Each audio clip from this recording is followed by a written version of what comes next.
Saudara-saudari yang terkasih, selamat pagi berkah dalam. Sudah kita memberi senyum hari ini, Jumat 4 November 2022. Gereja memperingati Santo Carolus Borromeus, seorang uskup. Salam sukacita dan salam sehat untuk kita semua.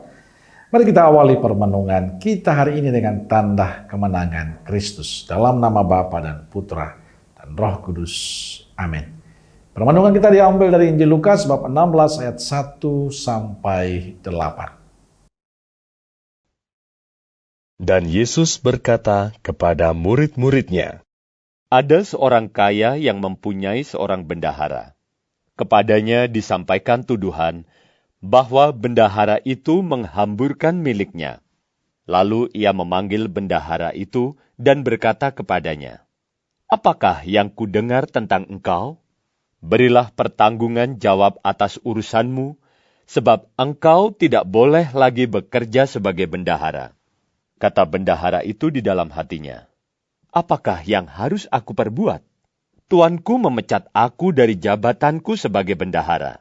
Mencangkul, aku tidak dapat. Mengemis, aku malu. Aku tahu apa yang akan aku perbuat, supaya apabila aku dipecat dari jabatanku sebagai bendahara, ada orang yang akan menampung aku di rumah mereka.' Lalu ia memanggil seorang demi seorang yang berhutang kepada tuannya. Katanya kepada yang pertama, 'Berapakah hutangmu kepada tuanku?' Jawab orang itu, 100 tempayan minyak. Lalu katanya kepada orang itu, 'Inilah surat hutangmu. Duduklah, dan buat surat hutang lain sekarang juga, 50 tempayan. Kemudian ia berkata kepada yang kedua, 'Dan berapakah hutangmu?' Jawab orang itu, 100 pikul gandum. Katanya kepada orang itu, 'Inilah surat hutangmu. Buatlah surat hutang lain, 80 pikul.' Lalu tuan itu memuji bendahara yang tidak jujur itu, karena ia telah bertindak dengan cerdik. Sebab anak-anak dunia ini lebih cerdik terhadap sesamanya daripada anak-anak terang." Saudaraku terkasih, bacaan Injil hari ini bercerita tentang Yesus menyampaikan suatu perumpamaan pada para muridnya. Perumpamaan tentang seorang bendahara yang tidak jujur, tapi dipuji oleh tuannya. Lewat perumpamaan ini, Yesus sedang menyampaikan pesan pada para muridnya tentang kekayaan dan uang dalam kehidupan. Tuan yang kaya raya itu menggambarkan Tuhan yang memiliki segalanya. Dan bendahara yang tidak jujur adalah para muridnya dan juga kita. Tuhan telah mempercayakan kepada kita talenta, kekayaan, keluarga, bakat, dan segalanya. Semuanya Tuhan berikan dengan cuma-cuma, bukan hanya untuk kita nikmati sendiri, tapi kita gunakan, kita kembangkan, dan salurkan pada sesama kita. Disinilah letak tanggung jawab beriman kita, letak kebijaksanaan kita. Kita dituntut menjadi orang yang bertanggung jawab. Kita dituntut menjadi orang yang bijaksana dalam mengelolanya.